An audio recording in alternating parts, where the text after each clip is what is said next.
Pop 153.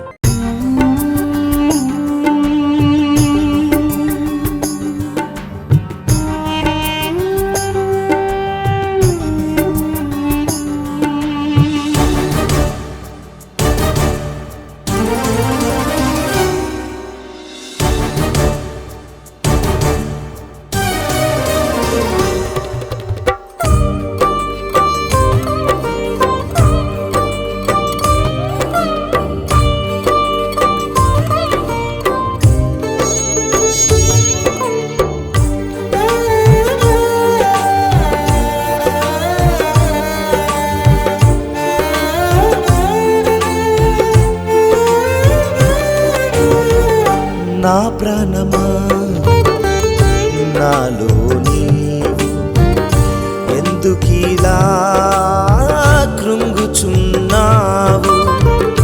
నా ప్రాణమా నాలో నీవు ఎందుకిలా కృంగుచున్నావు?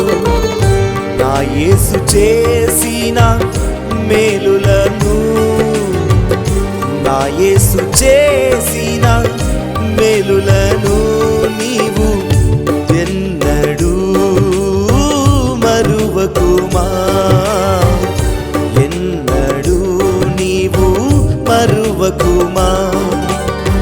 దిగులు పడకుము నా ప్రాణమా, ధైర్యము వీడువకు నా హృదయమా.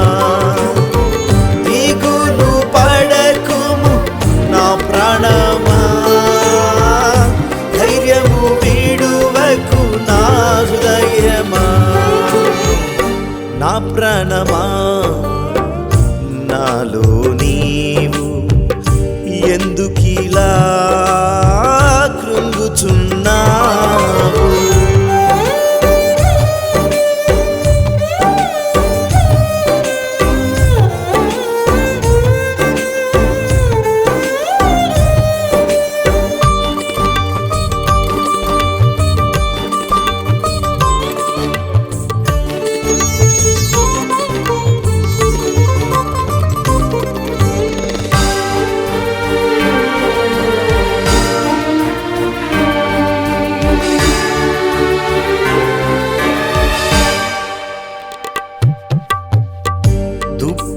నీటి వాగుల కొరకు ఆశపడునట్లు ఆశపడి తిని,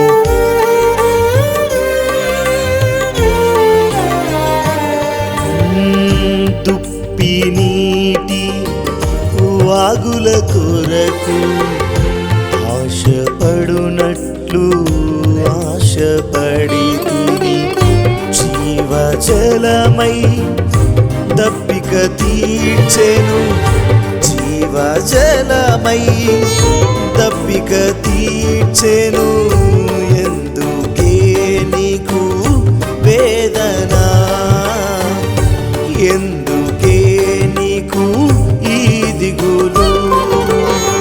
దిగులు పడకుము నా ప్రాణమా, ధైర్యము వీడువకు నా హృదయమా.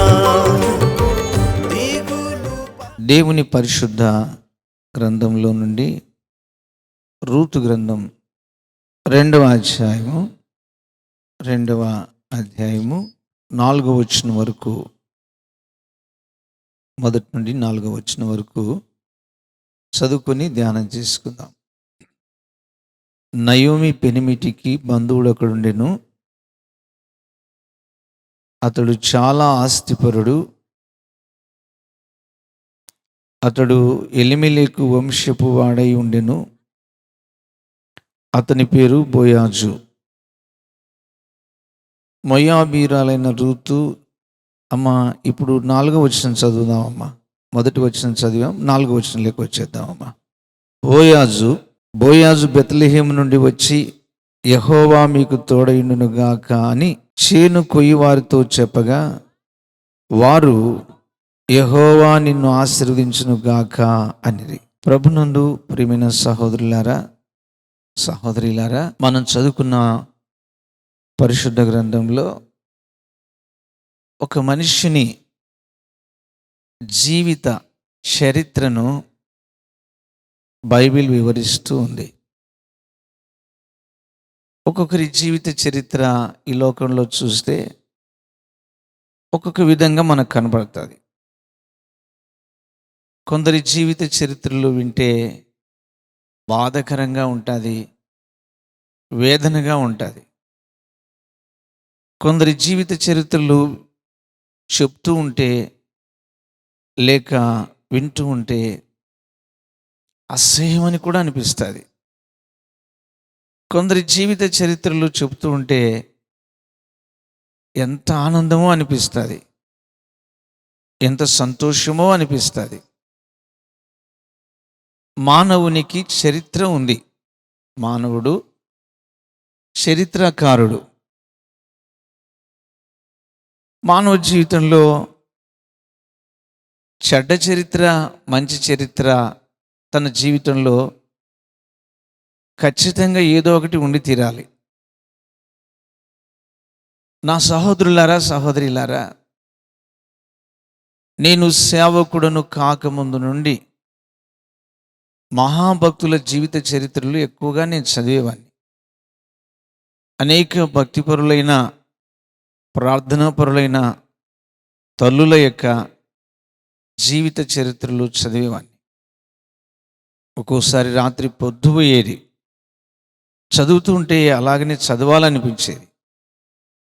చదువుతూ ఉన్నప్పుడే బాగా ఏడుపు వచ్చేది, కన్నీళ్ళు కారిపోయేవి. నాకు తెలియకుండానే అది అలాగా జరిగేది. ఆ చరిత్ర చదువుతూ ఉంటే చిన్న వయసులో పెద్ద చదువు లేదు కదా, ఆ ఉన్న చదువుతూనే ఒక్కొక్కరి జీవిత చరిత్రలు పుస్తకాలు ఎక్కడొక చోట తెచ్చుకోవటం, లేకపోతే ఎవరైనా కొనుక్కుంటే నా దగ్గర డబ్బు ఉండేది కాదు కొనడానికి, వాళ్ళతో ఇప్పించుకోవడం, డబ్బు ఉన్నప్పుడు కొనుక్కోవడం, చదువుకోవడం, ఇట్లాగ చేసేవాడిని. ఒక్కొక్కరి జీవిత చరిత్ర, భక్తుల చరిత్ర చదువుతూ ఉంటే నమ్మశక్యం అయ్యేది కాదు. మానవుని జీవిత చరిత్ర ఇంత గొప్పగా ఉంటుందా, ఇంత ఆశీర్వాదకరంగా ఉంటుందా, ఇంత ఆశ్చర్యంగా ఉంటుందా? మానవుడు ప్రార్థన చేస్తే దేవుడు ఇన్ని గొప్ప కార్యాలు చేస్తాడు. మానవుని యొక్క ప్రార్థన విని ఓ చెడిపోయిన మానవ జీవిత చరిత్ర సుచరిత్రకారుడైన యేసుక్రీస్తు ప్రభు చెడిపోయిన మానవుని యొక్క బ్రతుకును ఇంత మంచి చరిత్రగా మారుస్తాడా? ఇదిదో ఆలోచనలు వచ్చేటివి. ఇప్పుడు మనం చదివిన వాక్య భాగంలో బోయాజు గురించి బైబిల్ చెబుతుంది. బోయాజు అతడు చాలా ఆస్తిపరుడు. అతడు ఎలిమెలెకు వంశానికి చెందినవాడు. యాక్చువల్లీ యూదా వంశానికి చెందినవాడు. ఈ బోయాజు తల్లి పేరు మీ అందరికీ తెలిసి ఉండాలి. బైబిల్ చదివే క్రైస్తవులు కనుక బోయాజు తల్లి పేరు, తండ్రి పేరు మీ అందరికీ తెలిసి ఉండాలి. చెప్పండి, నేను వింటాను. బోయాజు తల్లి పేరు చెప్పండి. రహాబు. కానీ ఒట్టి రహాబు అని చెప్పదు బైబిల్. వేషైన రహాబు అని చెప్తాది. అది కొంత కాలం వరకు ఆ మాట చెప్తాది. వేషైన రహాబు. తండ్రి పేరు షెల్మాన్. బోయాజు యొక్క తండ్రి పేరు షెల్మాన్. ఇశ్రాయేలు ప్రజలు ఐగుప్తు దేశంలో నుండి కనాను దేశానికి ప్రయాణం వస్తున్నటువంటి అరణ్య యాత్రలో వారు సుమారుగా దాటేసుకుని వచ్చిన తర్వాత ఎరికో పట్టణానికి సమీపించినప్పుడు ఈ ఎరికోను వేగు చూడడానికి వెళ్ళిన ఇద్దరు వ్యక్తులను ఇంట్లో చేర్చుకున్నటువంటి రహాబు జీవిత చరిత్ర. రహాబు వేశ్య అని బైబిల్ మనకు స్పష్టం చేస్తుంది. వేశ్యైన రహాబు. ఆమె మాట మనం వినగానే మనకేదో ఒకలాగా అనిపిస్తుంది. అసలు ఆమె వేశ్య ఎందుకయింది? వేశ్య అంటేనే అందరికీ అసహ్యమే కదా, ఎవరు ప్రీతిగా మాట్లాడరు. ఆమెతో మనకి ఎందుకు వచ్చింది? వ్యభిచారి వేరండి, వేశ్య వేరు. ఆమెతో మాట్లాడితే మన మర్యాదలు పోతాయి, ఆమెతో సహవాసం చేస్తే మన విలువలు మట్టిపాలైపోతాయి. మనకెందుకు వచ్చిందని తప్పుకొని వెళ్తుంటారు.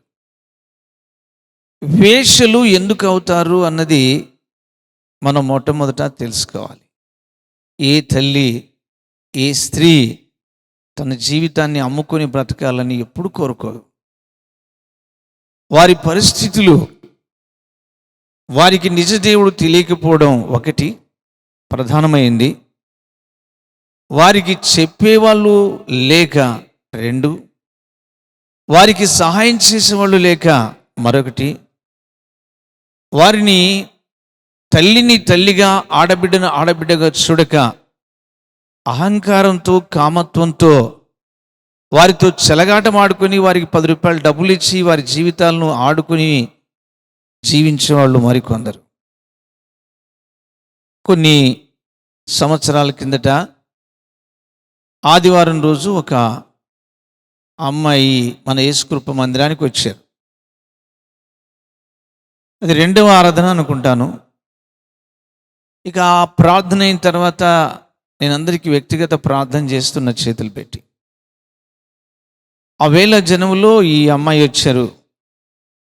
ఈ పెద్ద వయసు ఏం కాదు, 35 ఏళ్ళు అంతే, 37 ఏళ్ళు ఉండొచ్చు.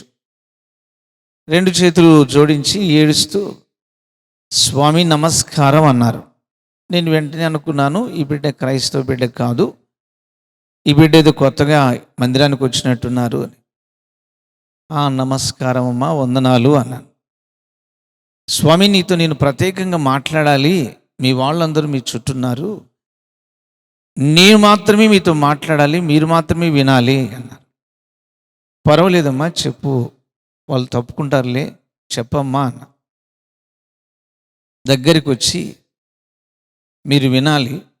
దగ్గరికి వచ్చి భయంకరంగా ఏడుస్తూ కన్నీళ్ళు రాలిపోతున్నాయి, కుమిలి కుమిలి ఏడుస్తూ, స్వామి మొట్టమొదట నన్ను నేను నీకు పరిచయం చేసుకుంటున్నా, నేను ఒక వేశ్యను అని చెప్పింది.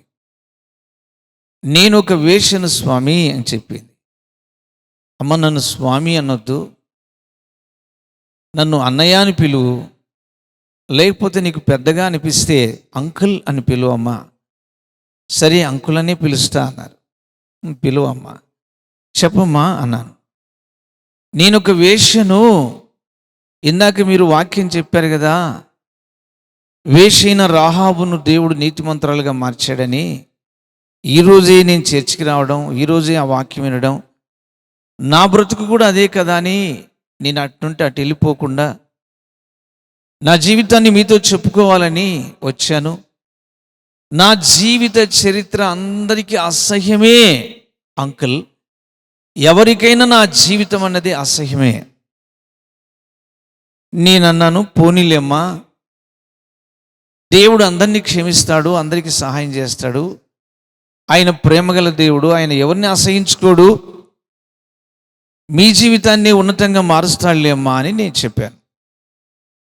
ఆ అమ్మాయి అన్నారు, నేను ఎందుకు వేశ్యనయ్యానో నేను మీతో చెప్పుకుంటాను అన్నారు. పర్లేదు చెప్పన్నాను. నాకు చిన్నప్పుడు అమ్మ నాన్న చనిపోయారు. అప్పుడు నా వయసు 7-8 సంవత్సరాలు ఉండొచ్చు. నేను ఎలా వారి చేతికి దొరికానో వేశ్యలకు దొరికిపోయాను. వారు నన్ను ఇంటికి తీసుకెళ్లారు, పెంచారు, పోషించారు. నాకు వయసు వచ్చింది. వాళ్ళు నాకు నేర్పిన వృత్తి వేశ్య వృత్తి. మన బ్రతుకు తెరువు ఇది. ఈ లోకంలో మనకు బ్రతుకు తెరువు అంటూ ఇంకా ఏం లేదు. మా బ్రతుకులు ఇలాగనే అందరూ త్రోసివేస్తే, ఏ దిక్కు లేకపోతే, ఎటు తోచక ఈ వృత్తిలోకి మేము వచ్చేసామని నాకు ఏమేమో నేర్పించి ఈ వేశ్య వృత్తిలోకి నన్ను నడిపించారు. నేను యవన కాలంలో ఈ వేషవృత్తిలో బ్రతుకుతుండగా ఒక ఆయన నా దగ్గరికి తరచుగా వచ్చి వెళ్తూ ఉండేవాడు. నా వైపు చూసి అన్నాడు, అమ్మా నిన్ను చూస్తే నాకు జాలి కలుగుతూ ఉంది, నేను నిన్ను పెళ్లి చేసుకోవాలనుకుంటున్నా అన్నాడు. నన్ను మీరు పెళ్లి చేసుకోవడం ఏంటి? నా బ్రతికే అసహ్యకరమైన బ్రతుకు, నా జీవిత చరిత్రే శాపగ్రస్తమైన చరిత్ర, మీరు నన్ను ఎలా పెళ్లి చేసుకుంటారయ్యా అని నేను అన్నాను. అయినా చేసుకుంటానని చెప్పి తీసుకెళ్ళి గవర్నమెంట్ ఉద్యోగస్తుడు నన్ను పెళ్లి చేసుకున్నాడు. 3 పిల్లలు కలిగారు. ఆయన ఆస్తి కలిగిన వాడు, పొలాలు ఉన్నాయి, గవర్నమెంట్ ఉద్యోగం చేస్తాడు, ఇవన్నీ కలిగినవాడు. అనుకోకుండా ఓ 10 సంవత్సరాలు 12 ఏళ్ళు కాపురమైన తర్వాత ఆకస్మికంగా చనిపోయాడు. ఇప్పుడు నాకు పుట్టిండ్లు లేదు, అత్తగారు దగ్గరికి రానివ్వట్లేదు. ఎందుకంటే నేను ఒకప్పుడు వేషనన్నది వాళ్ళు హృదయంలో పెట్టుకున్నారు. ఎలాగ ఆయన తీసుకువెళ్ళి నాతో కాపురం చేస్తే ఆయన్ను కాదని లేక వాళ్ళు ఒప్పుకున్నారే కానీ ఆయన చనిపోతే నన్ను వెలివేశారు. కుక్క కంటే హీనమైంది నా జీవితం. ఇప్పుడు పిల్లలు, 3 పిల్లలు, వాళ్ళకి ఏం పెట్టుకోవాలో అర్థం కాదు. ఏదో ఆ బ్రతికింటే నేను ఎట్లో చచ్చేదాన్నో బ్రతికేదాన్నో అయిపోయిండేది. ఇప్పుడు నా పుట్టింట్లో వాళ్ళు కూడా ఒకరు అరాకొర ఉంటే నన్ను వేషగానే చూస్తున్నారు, ఎవరు రానివ్వట్లేదు. అటు మెట్టింటి వాళ్ళు చూస్తే కనీసం పిల్లలు బ్రతకడానికి అంతో ఇంతో ఇమ్మని అడిగితే కూడా నిన్నెవరు నమ్ముతారు, నువ్వు వేషవి, నేను నమ్మడానికి లేదు, ఏమి ఇవ్వము, బ్రతుకుతే బ్రతకండి, చస్తే చావండి అని వెలివేశారు. ఇది నా బ్రతుకు. నా బ్రతుకు తెరువునకు ఏమైనా మార్గం ఉందా? నా బ్రతుకులో ఏదైనా కార్యం జరుగుతుందా? ఆ మహనీయుడు, ఆ మహారక్షకుడు ఎవరైనా నా జీవితాన్ని చేయడానికి, కృప చూపటానికి, యేసయ్య కార్యం చేయడానికి ఇష్టపడతారా అని అడిగారు. నాకు చాలా ఏడుపు వచ్చింది. ఏడుపు వచ్చి దగ్గర పిలుచుకొని 2 చేతులు పట్టుకొని, నీ పేరేంటమ్మా అన్నా. పలానా అని చెప్పారు. చూడు నాన్న, నువ్వు వేషమైతే నేను వేషధారిని, నేనేం మామూలు మనిషిని కాదమ్మా. నా జీవితం కూడా వేషధారణపు బ్రతుకు. మందిరానికి వెళ్తూ, దేవుని దగ్గర జీవిస్తూ, పాటలు పాడుతూ, ప్రార్థనలు చేస్తూ, ప్రసంగాలు చేస్తూ, రహస్యంగా లోగడ పాపంలో బ్రతికిన వాణ్ణి, చలనచిత్రాల చుట్టూ తిరిగిన వాణ్ణి, చూపులో చెడిపోయిన వాణ్ణి, తలంపుల్లో చెడిపోయిన వాణ్ణి, మాటల్లో చెడిపోయిన వాణ్ణి. అమ్మా నువ్వు అలా ఏడవకు, దేవుడు నిన్ను తప్పకుండా నిలబెడతాడు. నువ్వు చర్చికి రావడం మొదలుపెట్టు, ప్రభువును నమ్ముకు, ప్రభువును నీ రక్షకునిగా నువ్వు అంగీకరించడం ప్రారంభించు అని చెప్పారు.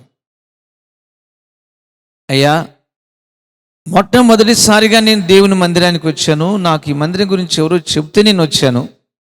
ఇది నా సంగతి.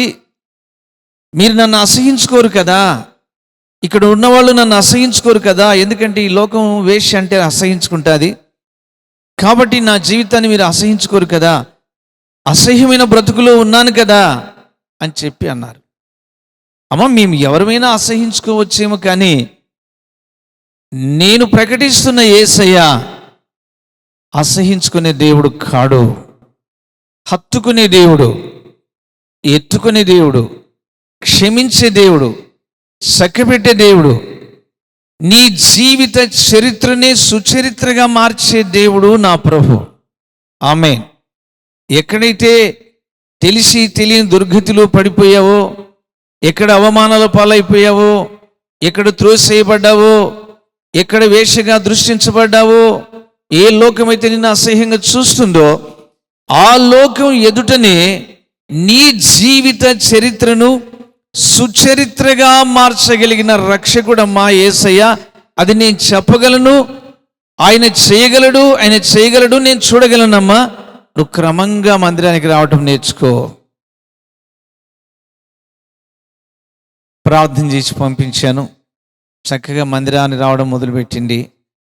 ఓ సంవత్సరంన్నరకు అంత బాప్తిస్మం తీసుకుంటానని తీర్మానం తీసుకుంది. అమ్మ, నువ్వు తీర్మానం తీసుకున్నాక నేను కాదని చెప్పలేను. ఇక నేను పాపాన్ని వదిలేస్తానయ్యా, బ్రతుకొద్దు, అడుక్కోనైనా భిక్షమెత్తైనా నా పిల్లలను పోషించుకుంటాను. ఆ భిక్షమెత్తుట్లోనే దేవుడు నాకు తృప్తినిస్తాడయ్యా, తెలియక బ్రతికాను, ఇక నా జీవితం మార్చుకుంటా అని చెప్పి బాప్తిస్మం తీసుకున్నారు, రక్షించబడ్డారు. కొన్ని నెలలకి ఒకరోజు ఇంటి దగ్గరికి వచ్చారు. నేను గుర్తుపట్టలేకపోయా. నేనయ్యా, నా పేరు పలానా అన్నారు. ఓ తల్లి, బాగున్నావా? బాగున్నానయ్యా. ఈ కాగితాలు చూడు అని కాగితాలు నా చేతులు పెట్టారు. ఏమిటి ఈ కాగితాలంటే, నా భర్త ఉద్యోగం నా మరిది తీసేసుకున్నారు, మరి నేను ప్రభువుని నమ్ముకున్నాక వాళ్ళకి ఎవరు చెప్పారో, ఏ విధంగా చేరిందో విషయం నాకు తెలీదు. ఓ సంవత్సరం అయ్యి నేను బాప్తీసం తీసుకున్న తర్వాత నన్ను ఇంటికి పిలిపించారు. ఒకప్పుడు నన్ను అసహించుకునే వాళ్ళు, నన్ను వేషగా చూసిన వాళ్ళు, నా బ్రతుకులో ఉన్నటువంటి రహస్యాన్ని, నన్ను బట్టి నా పిల్లల్ని కూడా చిన్న చూపు చూసిన వాళ్ళు, వేష పిల్లలని, అలాంటి వారు నన్ను పిలిచి 5 ఎకరాల మాగాని నా పిల్లల పేరు మీద రాసిచ్చారయ్యా జీవనం కోసం. స్తోత్రం, స్తోత్రం. బిగ్గరగా చప్పట్లు కొట్టి ప్రభుని కనపడదాం. అయ్యా, 5 ఎకరాల మాగాని రాసేసారయ్యా పిల్లల పేరు మీద. నాకు కొంత ఇచ్చారు, పిల్లలకి ఇచ్చారు. నాకు అసలు అర్థం కావట్లేదు. నేనన్నాను, కుమార్తె, యేసయ్య మానవ జీవిత చరిత్రను సుచరిత్రగా మార్చే దేవుడు. అయ్యా, ఎప్పుడైతే అలా జరిగిందో, నన్ను అసహ్యంగా చూసే నాకు తమ్ముడు ఉండేవాడు, నా పిల్లలను వేష పిల్లలుగా, నన్ను ఒక వేషగా చూసేవాడు. ఎప్పుడైతే నా జీవితంలో ఈ మార్పు వచ్చిందో, ఎప్పుడైతే మా అత్తమామలు మరిది గారు పిలిచి ఈ ఆస్తి నాకు ఇచ్చారో, నా తమ్ముడు వచ్చి, అక్క ఇంటికి వెళ్దాం రమ్మని నన్ను పిలిచాడు. వచ్చే అక్క అన్నాడు. అరే, నేనెట్లు వస్తాను రా ఇంటికి? నేను వస్తే నీ ఇంటికి అవమానం కదరా, నలుగురు నన్ను ఇంట్లో పెట్టుకుంటే 4 మాటలు అంటారు కదరా, నేను వేషను కదరా, నీకు తెలుసు కదా అంటే, అక్క ఒకప్పుడు వేషవి, ఇప్పుడు దేవుని బిడ్డవి. ఒకప్పుడు వేషవక్క, ఇప్పుడు దేవుని బిడ్డవు. దేవుని నిన్ను రక్షించుకున్నాడక్క. నేను కూడా ప్రభువుని నమ్ముకోవాలని ఇష్టపడుతున్నానక్క. నిన్ను మార్చిన దేవుడు నన్ను మారుస్తాడు. ప్రభుకు స్తోత్రం కలుగునుగాక. దరిద్రపు చరిత్రను, శాపగ్రస్తమైన మానవ జీవిత చరిత్రను, నలుగురిలో నవ్వులు పాలైపోతున్న జీవిత చరిత్రను అసలు వాళ్ళ గురించి చెప్పుకుంటుంటేనే అబ్బే వద్దు వద్దు వద్దు వినలేం, మన చేత కాదు. చాలా అసహ్యకరమైన చరిత్ర అది. ఆ బ్రతుకు మన జీవితాల్లో వినలేమని అసహ్యించుకునే చరిత్రను కూడా యేసయ్య చేతుల్లో పెట్టుకునే వాళ్ళు కావాలి. యేసయ్య పాదాలకు అప్పగించుకునే వాళ్ళు కావాలి. యేసయ్య చేతులకు అప్పగించుకుని ఆ గాయపడిన పాదాలకు, ఆ సిలువలో వేలాడి రక్తము ధారపోసిన ఆ అమూల్యమైన పునరుద్ధానపు హస్తాలకు అప్పగించుకునే వాళ్ళు కావాలి. రాహాబు వేష, రాహాబు జీవితాన్ని రక్షణకు అప్పగించుకుంది. నాకును నా ఇంటి వారికి రక్షణ కావాలి అని యెహోషువ గ్రంథంలో అడిగింది. ఆమె రక్షణ కావాలి అని అడిగింది, కానీ పెళ్లి కావాలని అడగలేదు అసలు ఆమె. నా ఇంటి వారందరూ నశించిపోకుండా, అయ్యా నాకు నా ఇంటి వారికి రక్షణ, నా అన్నలకి, తమ్ముళ్ళకి, చెల్లెళ్ళకి, వదినమ్మలకి, మా వాళ్ళందరికీ కూడా రక్షణ కావాలి నాయనా అని అడిగింది. కానీ నాకు పెళ్లి కావాలి, పిల్లలు కావాలని అడగలేదు. తనకు తెలుసు తననెవరు పెళ్లి చేసుకుంటారు, తననెవరు పెళ్ళి ఆడుతారు, తన గర్భంలో పిల్లలు ఎలా వస్తారు.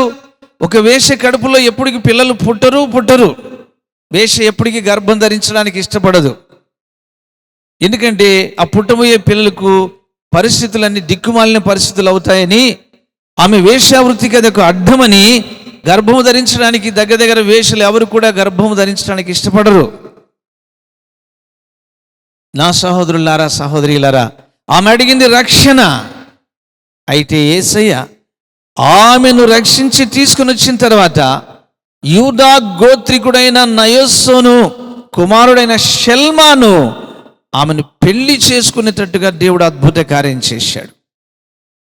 ఆమె చరిత్రనే సుచరిత్రగా మార్చేశాడు. ఆమె చరిత్రనే వింటుంటే ఒక ఆనందకరమైన చరిత్రగా మార్చేశాడు.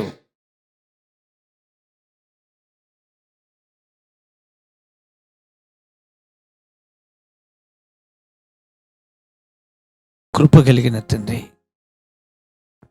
దయగలిగిన తండ్రి, చాలి కలిగిన తండ్రి, కరుణ కలిగిన తండ్రి, మీ పాదాలకు యేసయ్య నామములో స్తోత్రాలు, స్తోత్రాలయ్యా. రాహాబు వేశ్య జీవితాన్ని నీతిమంతురాలుగా, సుచరిత్రకారురాలుగా మార్చినటువంటి సుచరిత్ర యోగ్యురాలుగా మార్చిన నీ కృప, ఎవరి ఇళ్లలో త్రాగుడుబోతులు, అక్ర సంబంధాలు, అన్యాయాలు చేస్తూ మాట వినక ప్రవర్తిస్తున్నారో వారి ఇళ్లలో కూడా రాహాబు చరిత్ర మార్చబడినట్లు వారి చరిత్ర యేసు నామములో మార్చబడును గాక నాయనా. బోయాజు చరిత్ర పేరు గాంచినట్టుగా, దీవెనకరంగా మార్చినట్టుగా, ఆస్తిపరుడై ఉన్నట్లుగా, ఆశీర్వాదపు మాటలు పలికే దైవిక నోరు కలిగిన వ్యక్తిగా ఎలా మార్చబడిందో ప్రతి బిడ్డ ఇంట్లో అలాంటి కార్యాలు జరుగును గాక. ప్రతి రోగికి స్వస్థత, ప్రతి పాపికి రక్షణ, ప్రతి విశ్వాసికి జయ జీవితం అనుగ్రహించి మహిమ పొందుమని యేసయ్య పేరిట వేడుచున్నాం పరమ తండ్రి, ఆమేన్. మా చిరునామా బ్రదర్ అందనం సుధాకర్ గారు, యేసుకృపా మినిస్ట్రీస్, దేవనగర్, నంద్యాల, ఆంధ్రప్రదేశ్, ఇండియా 518501. మా ఫోన్ నంబర్స్ 9866989153.